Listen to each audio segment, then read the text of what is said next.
Okay, so thank you so much for being with us here today, Dr. Kaz. It's an honor. Thank you so much for having me. So, we're going to be talking about hormones and toxins. But before that, could you tell us a little bit about yourself, your credentials, Yeah, and why you want to get the message out about endocrine disruptors? sure.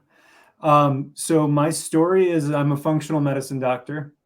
I started as a regular family practice doctor. And so I went to medical school. Started residency, got my MD, finished my residency training. And as an intern in residency, I was introduced to the concept of functional medicine. And it was very, very different than what I was used to, what I was being taught. And I feel very lucky that I found it. The whole point of functional medicine is to look for the underlying cause of disease. So when someone comes to me with a thyroid issue or with estrogen dominance or with rheumatoid arthritis or diabetes or high blood pressure, they're not coming to me to address the symptoms. They're coming to me to figure out why it happened. And that's the difference between functional medicine and family practice, how I was trained. So it's all about the root cause and the underlying issues. And in my training, there's 5 main areas we look in functional medicine, and they are food, gut health, hormone imbalances, environmental toxins, and mental, emotional, and spiritual health. And in my first book last year, Unfunk Your Gut, I covered food, gut, and mental, emotional, and spiritual health. So then, never thought I'd write a second book, but I got motivated one day and I was like, well, what else is there to write about? And there's 2 other areas that I work in that I think are very important and most people can relate to issues. And so hormones and toxins, and that's what this new book, Get the Funk Out, is about. There's a chapter on the thyroid, adrenal glands, the pancreas and insulin, um, testosterone in men, and then estrogen, progesterone, testosterone with women, so reproductive hormones. And then I get into what detox is, how it works, what toxins are. And then there's a chapter on each of the main toxins that I work with, which are heavy metals, mold, and then what I call the other stuff, which is the stuff that's in your bath and beauty products, in your sunscreen or your lipstick or your um, mascara. There's the herbicides and pesticides that they spray our food with. So one of the main ones that I test people for is glyphosate. And then just what we're drinking, eating, what our furniture is covered in. So all the other stuff. And so for somebody that hasn't connected the 2 topics, they might be wondering why. Like, why would you write a book about hormones and toxins together? Well, that's because hormone imbalances are pretty easy to diagnose through lab testing, but my patients always want me to take it a step further as to why. Like, if I'm estrogen dominant, why? If I have Hashimoto's, why? And it is my belief and my experience, my theory, that the major contributing factor is our toxic environment. So every year our environment becomes more and more and more toxic, and we see this skyrocketing in all these rates of something like low testosterone, estrogen dominance, Hashimoto's, adrenal fatigue. And I think part of the connection is the toxins. And when we start absorbing toxins, they get stored in our fat. Well, all of the cells in your body are surrounded by fat. The cell membranes have fat in them. So toxins can get stored in any cell in your body. When I was first training in functional medicine, one of my mentors is Dr. Susan Blum, who wrote an excellent book on Hashimoto's and the functional medicine approach a number of years ago. And when I was training with her, she taught me, she's like, think of the thyroid as a sponge for toxins. So all this stuff that we're absorbing from the outside environment, one of the favorite places that it likes to go is the thyroid. And so when it comes to something like Hashimoto's, which is the most common autoimmune disease, your regular doctor will tell you, I have no clue why it happened. It just does. It's very common. Well, Hashimoto's is a disease where your immune system has identified your thyroid as an invader. So it's identified, your immune system should identify foreign substances and attack them, and then it should leave your own organs and cells alone. Well, Hashimoto's is your immune system wants to get rid of your thyroid. Well, we can assume that we have no clue why that happens, but what if it is because you have lead built up in there, or mercury, or mold mycotoxins, or glyphosate, or a little bit of all of it? So toxins, when we absorb them, can cause cell death, and they can damage the hormones. So that's kind of what I'm here to talk about. And it kind of, for me, completes the functional medicine picture for people who have read my first book, who have followed me, that there was still two topics that I had not covered. And so that's what I cover in this new book. So when it comes to toxins that we encounter every day, what are some that maybe people don't know about that they'd never even thought about? Yeah, so great question. And I think one that I've seen a number of times is flame retardants. And those are classified usually as organophosphates. Why would someone be excreting a bunch of flame retardants? Well, they cover your furniture in flame retardants.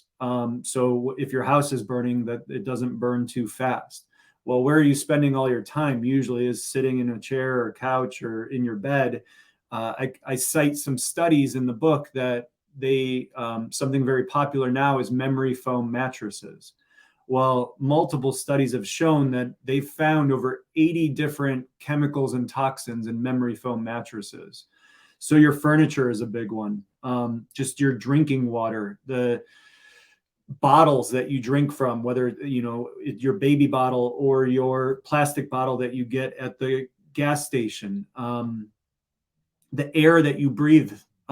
Lead is in airplane exhaust. And so when you go outside and you're breathing in the air, you could be breathing in lead.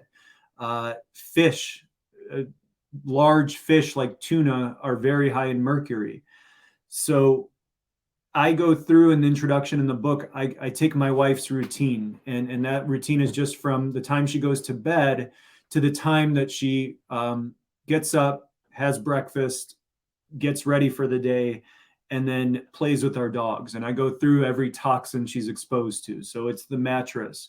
If you have your wireless router too close to your bed, there's EMFs that are being released. If you sleep with your phone, if you have your phone on top of you, there's more EMFs from that. Making a smoothie for breakfast, the almond milk that you put in there, the bananas, the blueberries, the mangoes, the spinach, all of that has toxins in it. If you're using a protein powder, those can often have a lot of toxins in it. So you literally can throughout your daily entire routine pretty much find toxins that we're being exposed to. But a major point that I want to make, and this is because the world of toxicity is very, very frowned upon by the traditional medical community. So they don't really believe in this concept of detox. And when I started in functional medicine, coming from my traditional background, it took me a few years before I got comfortable working with toxins. And I think we're just taught so aggressively in medical school and residency that that's not really a thing, that people don't need to detox. We're taught to believe in like an acute toxicity, which means like the kids in Flint, Michigan, when they changed their water supply and it was full of lead and they had acute or rapid neurologic symptoms. That's not what we're talking about in functional medicine. The concept that we talk about is called total toxic body burden.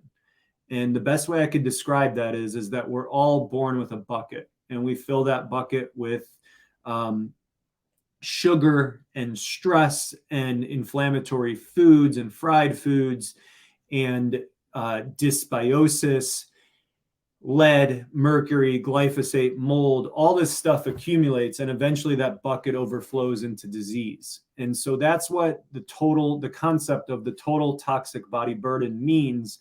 Is it's the accumulation of all these different things.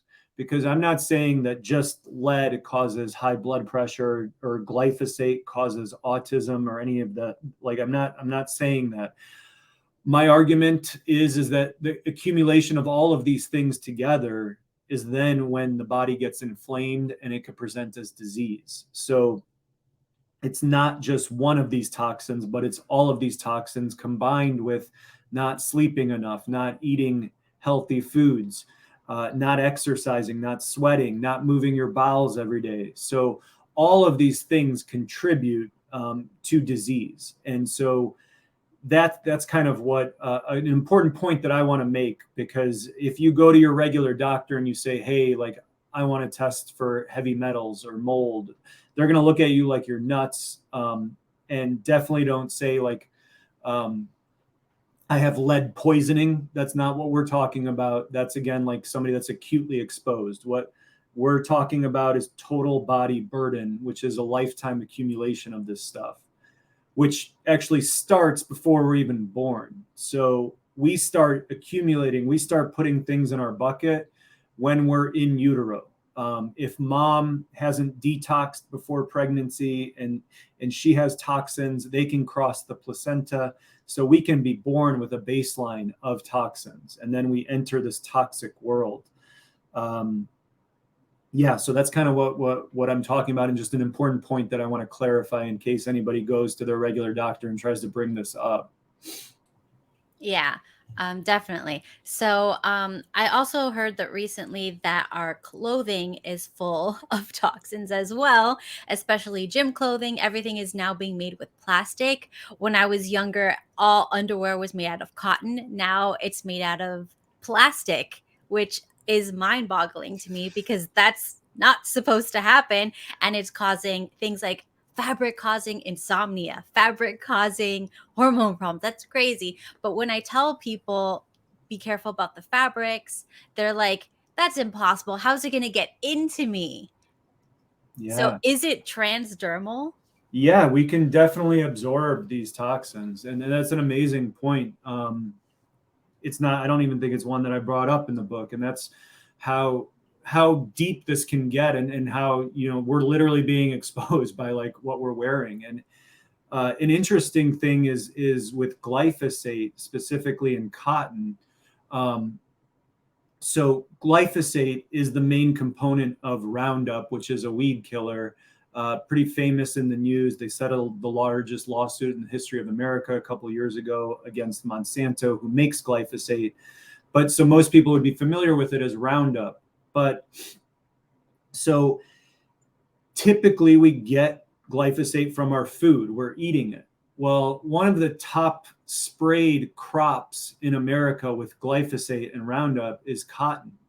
So I've tested a number of patients over the years that are very cognizant of eating organic, and they've been cleaning up their diet, and they still have glyphosate in their urine and they're still excreting it. And so then one of the ways that they're like, where is this coming from? And so that is actually something that I recommend. I'm like, you might want to look into your clothing. And I remember the first time I saw like organic cotton t-shirt, I thought it was just like a scam. I was like, this is just another way to raise the price on a t-shirt. But it's real, like where we can absorb. So these toxins that we're talking about, like plastics, or the lead or the mercury or whatever, they try to get into our body in 3 different ways, mainly. And it's through our skin. So we can absorb this stuff. And that's a lot of the personal care products or clothing, like you mentioned. So they try to get in through the skin. They try to get in through the lungs. So we can breathe them in. And then they get in through our gut. And that concept of leaky gut that most people have heard about, when your gut is not being a strong barrier. So the main barriers you have against this stuff is your skin, your lungs, and your gut. If your gut's not healthy, then all this stuff that you're eating can get in. Your skin can let that in. And once those toxins cross through the lungs, through the gut, through the skin, they will get stored in the fat, like I mentioned earlier. And that literally could be anywhere in your body. Lucky for us, the first place that our body sends those toxins is to your liver. And most people, when they hear detox, they think of your liver as your detox organ. And that's true. That is your main detox organ. What the liver does is take these toxins that are fat soluble and convert them to make them water soluble. And then we excrete them. We pee them out, we poop them out, and we sweat them out. So that's what detox in the liver is breaking down these toxins that are fat soluble and making them water soluble so you can then get rid of it. That whole process in the liver is totally dependent on your nutrition. So you need different vitamins and minerals in order for the liver to work properly. I go through in the chapter on detox in the book all about what nutrients you need for each process, what foods you could find those nutrients in. And so that is how this stuff is getting in, and that's how we're getting rid of it. Our body's ability to detox is limited. We can only detox a certain number of things a day. So let's say my capacity is 100. I could get rid of 100 toxins in a day. In an average day, I'm exposed to 50, I'm fine. But then let's say on the weekend, I'm binge drinking, I'm living in a place that has mold. And so now I'm exposed to 1,000 toxins. My body can only get rid of 100. So 900 are going to then look around for places to hang out. And so they will get stored in your hormone glands, like your ovaries, like your testes, like your thyroid, like your adrenal glands. Yeah, so I have a lot of these hormone problems. I have estrogen dominance because I have high testosterone. I have, what else? I don't have Hashimoto's, thank God. One thing I don't have. Nice. And yeah, so I have been trying to detox a lot of my different like gut health, and then the liver is what I started it, but it's like very, very hard because I have a lot of reactions. Oh, So like I'll get migraines and I'll get dizzy and then I can't do anything the whole day. So I have to like kind of take off. And yeah. it's like a month-long detox and I wasn't able to finish it. So I'm just going to like go back on it little by little. But they did tell me, I talked to one of the trainers of functional medicine that has the cleanse. I think he's from Quicksilver or something. And he told me that I should take a lot of CBD while I'm taking it just to like kind of deal with the reaction that I'm Oh, having. interesting. So I thought that was kind of interesting because when I did take it, it was much better. So Oh, wow. when I do the cleanse again, I'm gonna start with that so I can get through it this Yeah, time.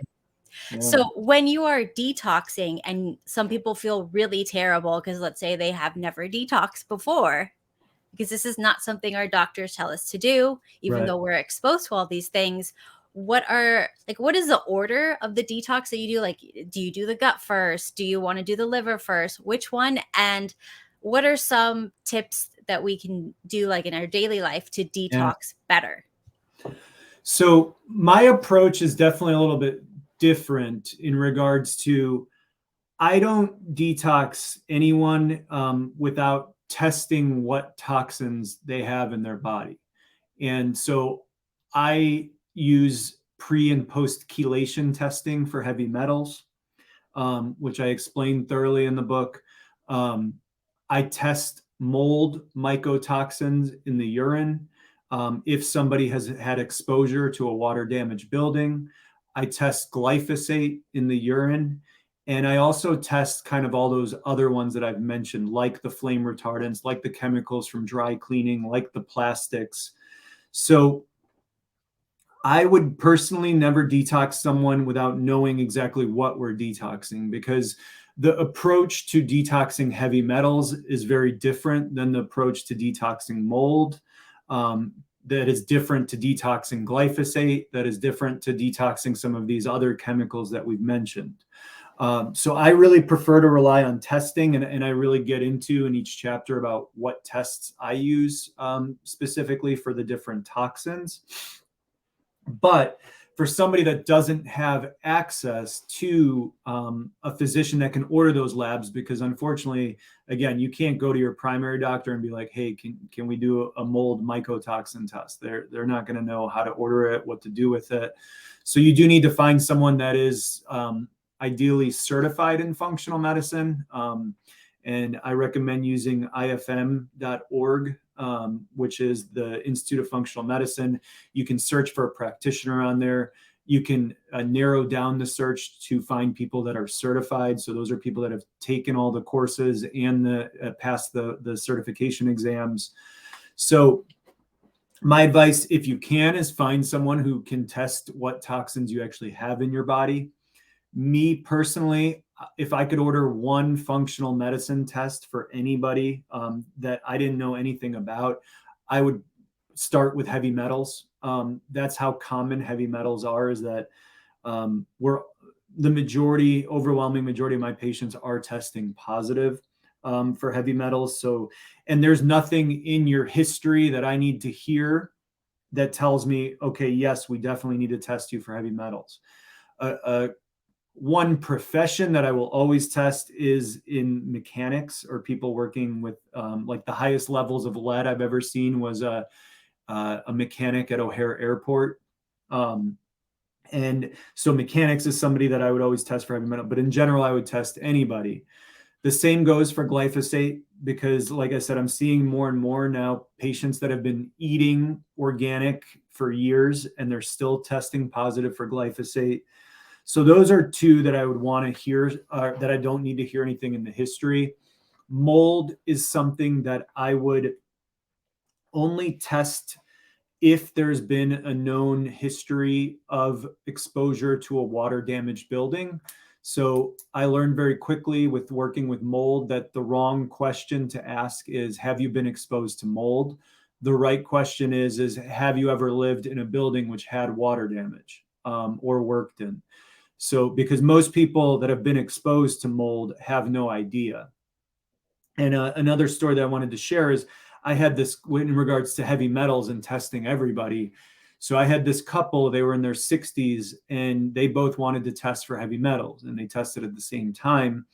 And she had grown up here in Chicago, which is where I practice primarily. And her husband had grown up in Nigeria. And the three of us, when we ordered the testing, all kind of thought that he would come back with higher levels because there's not like the EPA, the Environmental Protection Agency there.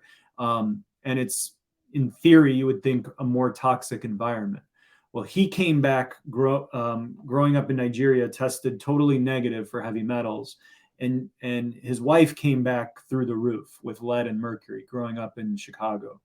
So they're so prevalent. And I would say the worst thing about toxins, any of these ones that I'm mentioning, is we don't get symptoms. So when you're eating fish and it's full of mercury, you're not getting like a stomach ache, or you're not getting a headache, or you're not breaking out in a rash. These things are silently being absorbed. And so there's not really symptoms. And usually what happens is that it presents when it's too late. So it's like, well, I got diagnosed with Hashimoto's, and like, why? Or my hormone, my estrogen is imbalanced, or my progesterone, my testosterone, why? And it's already kind of too late at that point. So my hope and goal for medicine in the world is that we start this toxin testing in kids that are 3 or 5 years old, because the first question when somebody tests positive for a toxin is like, well, when did it get here? Most of the time, I can't tell you when it got there, because we have no baseline. We have no baseline testing. All we have is right now what's going on. So that's just a little bit different approach. And you kind of mentioned, well, do you start with the gut or do you start with detox? For me, it comes down to the person's history. If I'm suspecting that there's gut imbalances like SIBO, like Candida, like dysbiosis, like leaky gut, and if they're having a lot of gut symptoms, then I will test them. I'll test their gut. Sometimes people want to order all of it at once. So we can order gut testing and we can order toxin testing all at once and then kind of see what's the worst.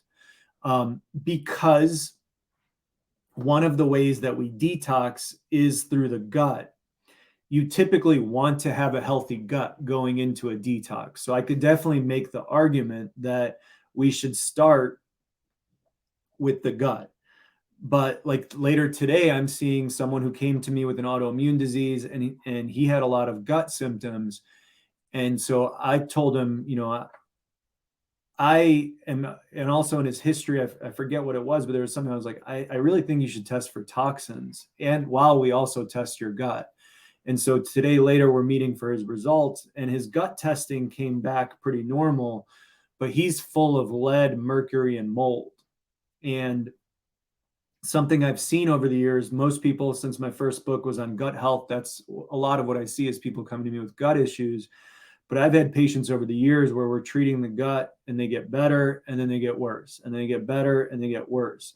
And then we end up testing them for toxins. And the whole time it was a mold issue or a heavy metal issue. So for me, I think all of these things should be tested. But when I'm making a decision, usually I'm making a decision. Do we start with toxins or do we start with the gut? And that is where the person's story will play the main factor into me. Is there an exposure history? Is there a lot of gut symptoms? And then we make a decision together. But I can make an argument either way that either one should be started with. And so I think both are equally important and we make a decision based on the person and where they're at and how they want to go about it.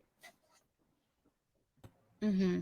So one thing that I heard was, and I want your take on this, was that wheat, rye, chocolate, coffee, and soy in the US, because they allow it to be stored in a way that it accumulates a lot of fungus and mold, and that's not allowed anywhere else in the world, and we get all the unwanted stuff from the world, that's why a lot of people, when they go to Europe, they feel better. What do you think about that? It's definitely possible. There's no question. And it's funny that when I'm testing it's not funny, but on your point, when I'm testing somebody for mold, I actually tell them to avoid a lot of those foods that you mentioned for a week before the test, because what I'm really worried about is the airborne exposure. And we can get false positives from food. So if you drank coffee like the night before, or ate a bunch of moldy grains, your mold levels the next morning can be really high. And to me, that would look like an airborne exposure, but it's just actually something that you're eating. And so I've also heard that from my patients. Like I go to Europe and I can eat whatever I want. I can eat all the gluten I want and I'm totally fine. And most people think of it because there's the sensitivity and the genetic modification. But that's another amazing point, that it is also the storage of the food and the accumulation of mold. Something that I'm a dog person. I've always had dogs. I love dogs. And one of the last conference that I was at, actually, and it was before the pandemic started, it was a whole conference that was an entire day was just about mold. And so there was doctors from all over the country talking about mold. And one of them mentioned a major source of mold for dogs is their food. And so my dogs had grown up eating just regular dog food. And regular dog food is full of mycotoxins. So I started cooking for my dogs and I told my parents to do the same. And my parents had dogs that had a lot of skin issues, eczema, basically. It treated it for years with allergy medications and steroids and antibiotics and all this stuff. And so when I got my parents to stop feeding them the dogs dog food and started cooking for them, the skin issues completely resolved within a matter of like weeks. And this is after years of having them. That's my own little story just because I really love dogs. But it's a fantastic point that our food is actually really moldy. And one of the moldiest foods, which I really enjoy, is coffee. So there's a lot of companies that are advertising like organic coffee. Well, I haven't done the testing, but in theory, coffee's already moldy, and the only reason the mold's gone is because they spray it with chemicals to get rid of the mold. Well, organic coffee is not going to be sprayed with those chemicals, so organic coffee could actually potentially be even moldier than non-organic coffee. But then the non-organic is full of chemicals, so it's like, when you go down these rabbit holes of these toxins, you can really go crazy, just like, wow, I can't get away from this stuff. So actually, one question that you asked that I didn't answer, like, what else can people do, that just to help support detox? It's the most basic stuff. It is getting enough sleep. Sleep is when your liver is restoring, your immune system is restoring. All day long, we're under this attack from all these different angles. So sleep is when we restore. And if you're not sleeping well, you're going to be inhibiting your detox. So getting sleep. And then the basics, which is drinking enough water. Again, detox is making toxins water soluble. So the way we're getting rid of them, one of them is in the urine. So you need to drink enough water, which my advice is typically half your body weight in ounces. So if you're 160 pounds, it's 80 ounces of water a day. Most people aren't drinking enough water. And then a major one, which gets to where do you start, is your gut health. If I've got somebody that's dealing with serious constipation, like they're only moving their bowels once or twice or 3 times a week, I'm not going to start with detox, because we're going to be just reabsorbing toxins. So the liver is making these toxins water soluble. Another way we're getting rid of them is in the stool. And so if that stool is backed up for 3 days at a time and it's full of toxins, as it's sitting there, those toxins can then break off and then get reabsorbed back into your body. So that's an important one, is I wouldn't start a detox if you're not moving your bowels or pooping every day. And one of my colleagues, Dr. Terry Walls, says you should poop a snake every day. And then the third one is exercise, because a third way that we're getting rid of these toxins once they've been broken down is through the sweat. So exercising, drinking enough water, moving your bowels every day, and sleeping are 4 really, really important things that we can overlook, and we can jump straight to detox supplements and all this stuff, when you can really just focus on the basics at least. And then overwhelmingly, the number one step in any detox is to stop exposure.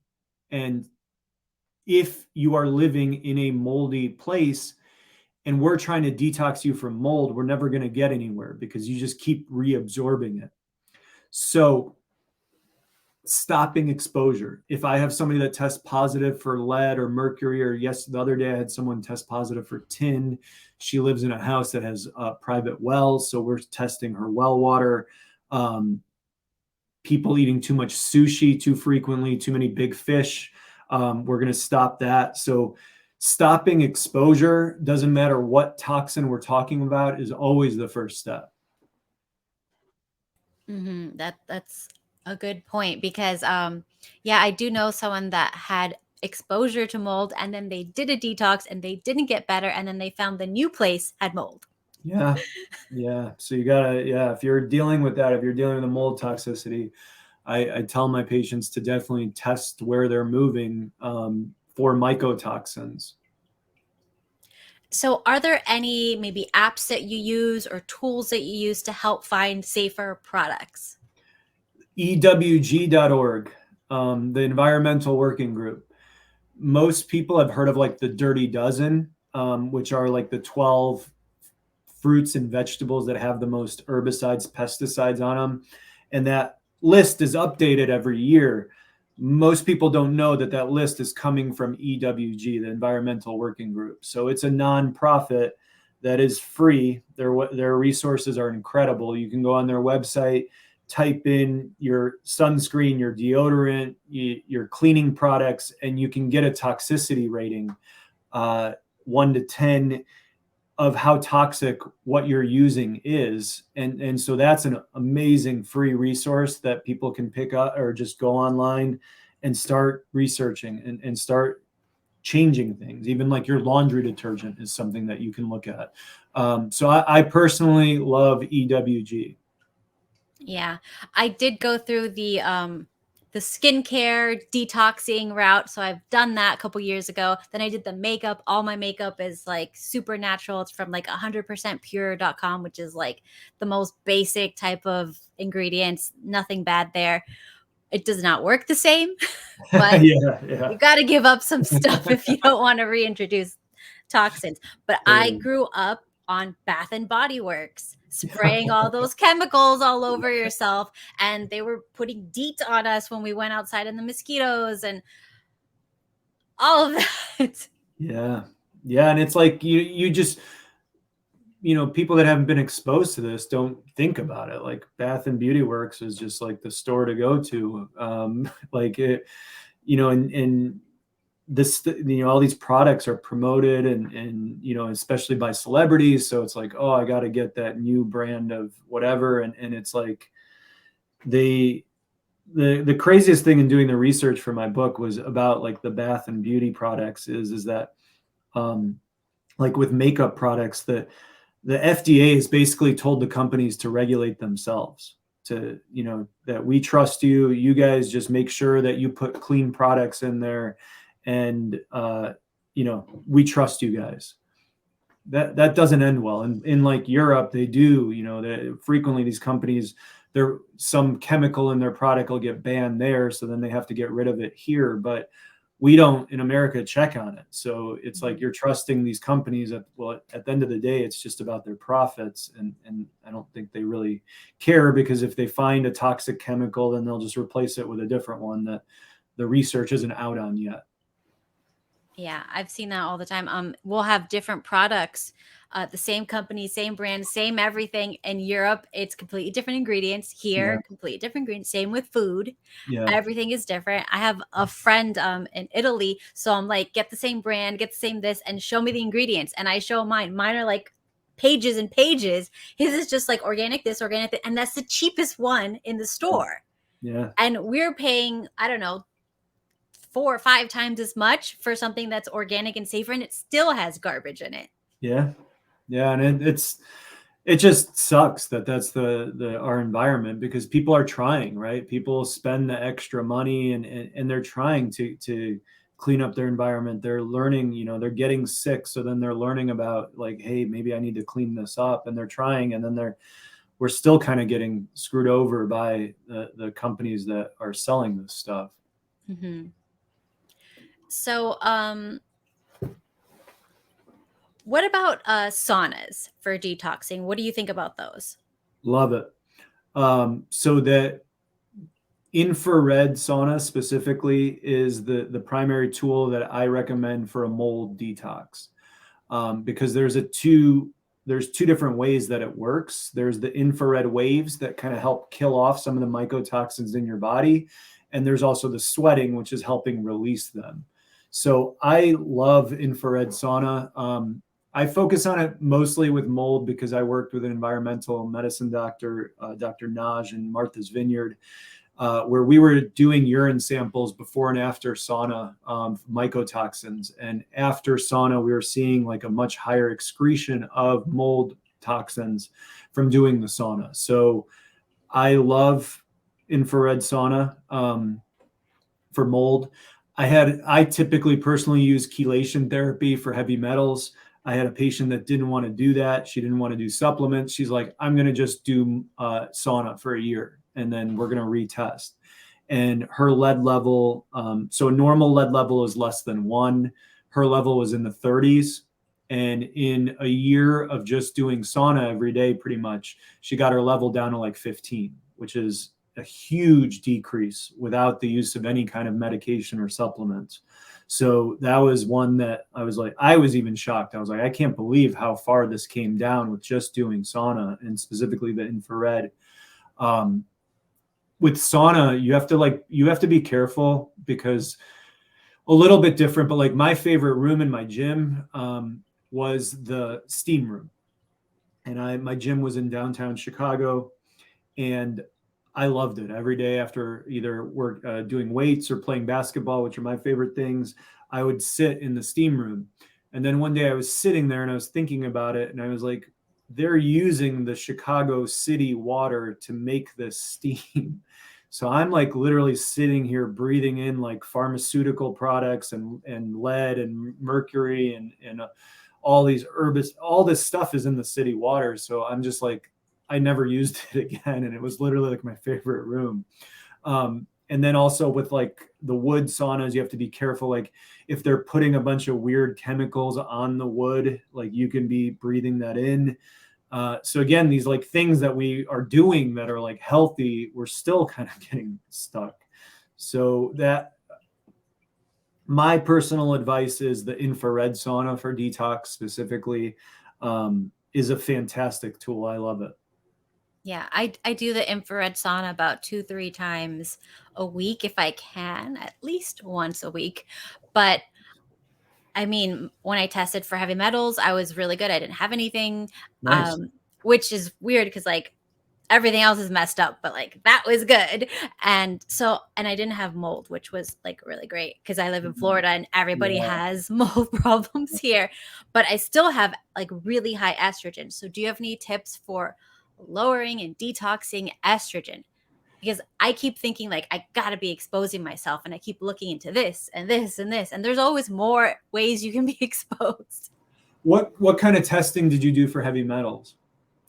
I don't remember. It was Is like it a year or two ago. My husband did it. He does functional medicine, so I don't remember if it was like a hair or some blood work. I don't know.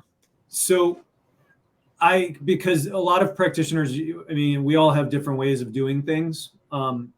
My preferred route overwhelmingly for heavy metal testing is using the pre and post chelation testing. And so what that means is it's a urine sample. Okay, yeah. Hair testing, to me, a lot of practitioners use it. I don't find it very helpful because it can just be skewed if your hair is growing fast, what you're putting on your hair. So I really like the using a chelating medicine to see how much is built up in your body. So a chelating medicine is something that pulls out what is stored in your body, and specifically with the heavy metals. So we give you, and the most common medications are DMSA, DMPS, and EDTA. Those are the three that most people have heard of. I've personally always used DMSA. So this is a medication that you need a prescription for. You get it from a compounding pharmacy. We use a dose of 30 milligrams per kilogram. And so we give you this medication. You take it one time, and then you get this big orange jug. And you collect urine for 6 hours after taking this medicine. And what that DMSA is doing is pulling what's stored in your body out. And we're catching it in this jug. And then you shake up this jug at the end of 6 hours, you put in a little vial and send it to the lab. Because a hair test or a blood test are not going to be a good representation of how much is built up. Once these metals get stuck in your bones and your tissues, they don't like to come out. But the use of that medication is super strong. And that's if you haven't done post chelation testing, I would highly, highly recommend it. And I wouldn't be sure that you don't have a heavy metal problem until you actually do a post chelation test. So that's something that I would look at. I would imagine. Have you looked at like the urinary breakdown of your estrogens? Like you can break down your estrogen into how you're metabolizing it into Yes. 2-hydroxy, 4-hydroxy, and 16-hydroxy.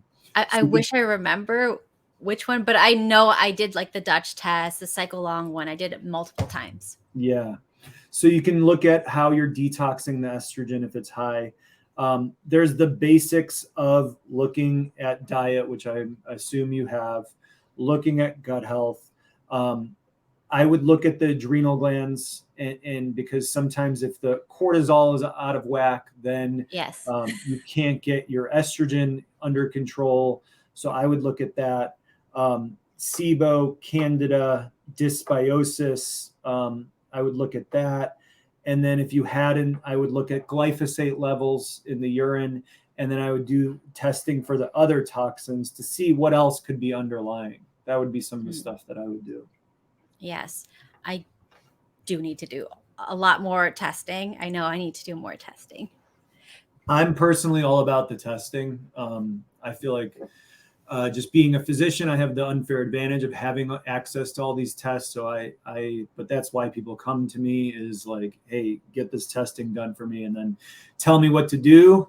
And then we repeat the testing to make sure that these toxins have been excreted or that we've gotten rid of them. Mm-hmm. Yeah. Yeah. So, let's see. Are there any things like maybe like hormonal balances or like toxins that we should maybe look into as we age? So the main ones, like I said, that I work with are your thyroid, your adrenal glands, your insulin, and then like for women, estradiol and progesterone and testosterone, and for men, testosterone. It to me usually I would not just test anybody. Like if you come in and you're like, I feel wonderful, like I'm exercising and I'm sleeping and everything's good, I'd be like, okay, we don't need to test you. But if fatigue, chronic fatigue, if you're having like an afternoon crash, if your skin is too dry, if your hair is not, if your hair is drying or thin, etc. If your cycle is out of whack, if you're presenting with endometriosis or polycystic ovaries, if you come in and admit that your diet is not up to par, or that you are eating a lot of sugar, then we want to look at insulin. Adrenal glands is my favorite one. That's the one that my patients hate because my thing that I preach the most, anybody that read my first book, is mental, emotional, spiritual health is kind of the major root cause that most people are missing. And so I kind of call adrenal gland testing like my stress test. If you go to your regular doctor and ask for a stress test, they're going to test your heart. It's usually a cardiac stress test. I like to test how stressed out people are through their cortisol, through saliva testing. So that's one that I personally would do for, it doesn't actually, I mean, for a teenager or someone that's elderly. For men specifically, like myself, I was diagnosed with low testosterone at like 32, and I get into that whole story. I was shocked and offended, honestly, when the doctor suggested, she's like, you should test your testosterone. And I was like mad. I was like, what are you talking about? I'm 32, like get out of here. And then I saw my testosterone level was like 200. And then all of a sudden, like the last 10 years of my life, it made sense. And I think it started early. It's crazy. Like we were kind of taught in regular medicine, like at the age of like over 40, you start testing. I mean, I think you can start testing men at 30 or even younger for low T. And it's extremely common with, most women, the premenopausal women, I would test for estrogen dominance. Usually there's some symptoms. But in general, I really want to hear symptoms related like fatigue, that as a reason of which hormones to test and why. And I think something really interesting is like you can go online and start putting in your symptoms and everything pops up as like low thyroid, right? And so people come in and they're like, I have low thyroid. And then we test and it's not. And it's actually estrogen dominance, or it's low testosterone, or it's an imbalanced adrenal gland. So a lot of the symptoms of these hormonal imbalances can overlap. And so you can be really convinced that it's a low thyroid, but it's actually an adrenal gland issue the whole time. So if I am going down that route, if I'm thinking like, wow, this person might have a hormonal issue, then I'm probably going to want to test all of it. Like I'm going to want to test your thyroid. I'm going to test your reproductive hormones. I'm going to test your adrenals, your insulin. And because I can be really convinced that it's this specific hormone, but then it turns out to be something totally different. Yeah. So you mentioned cortisol. what are some ways that people can lower their cortisol? If I had the answer to that, I'd be really famous and really have the world at my hands. But it's very difficult. As someone like me personally, I'm in recovery. I had an alcohol issue, and it's something that I've learned over the years. It's something that I have to work on every day. And so, what works for me is meditation, is prayer. I go to meetings, like AA meetings. I go to therapy. I've recommended every patient I've ever met to work with a therapist while they're working with me. An awesome tool that I discuss in the book is HRV, heart rate variability, which is you can go and buy a sensor that you can connect to your computer or to your phone, and you attach it to your ear or your finger, and it measures the variations in your heart. And if they're not there's not good variation, some of these apps will actually teach you how to breathe and how to like calm down and get into that parasympathetic response. There's so many different types of therapy, so it's like, which one do I start with? For me, I did CBT, which is cognitive behavioral therapy. Most of my patients have some kind of trauma in their lives, and my definition of trauma is anything less than nurturing. So most people think of trauma as like violence or something like that. Trauma could be as simple as like your parents not paying enough attention to you as a kid, in which case I really like EMDR therapy, which is eye movement desensitization. And it's actually a way that therapists, they can get you to move your eyes around to get into your neuronal networks to heal trauma. I personally, when I heard about it, it was from one of my patients that she was a practitioner of it. I thought it was nuts. But I've been sending people to her for 8 years, and my patients that are doing the best are doing EMDR therapy regularly. So that part is difficult because it looks different for all of us. And it's looked different for me at different points in my life. There's times where I'm doing more therapy, where I'm doing more meetings, where a huge one for me personally is exercise. I grew up in Chicago in the 90s, so I play basketball. I thought I was going to be Michael Jordan. I'm not, but I still love to play basketball. If I get an injury and I haven't worked out for a few days, my mental health falls apart. And so I need, and even if I am like doing, injured or something's happening where I can't like exercise the way I want to, just walking. Like I like to take a couple breaks during the day and just go for a walk around the office or around my house, just to get the fresh air and move a little bit. One thing I hate in our alternative medicine world is there are a lot of practitioners that are diagnosing people with adrenal fatigue and then prescribing like $1,000 worth of supplements a month, or 10 different supplements a month. And that's not root cause medicine, in my opinion. That is putting a Band-Aid. That you might as well be taking a medication in that situation. So for me, it really involves the digging, which for me has taken many years to dig into. Like, my parents are from Poland. I'm a first generation American. So I personally have a lot of trauma around being like different than my American friends and growing up different. And I had to really dig into that.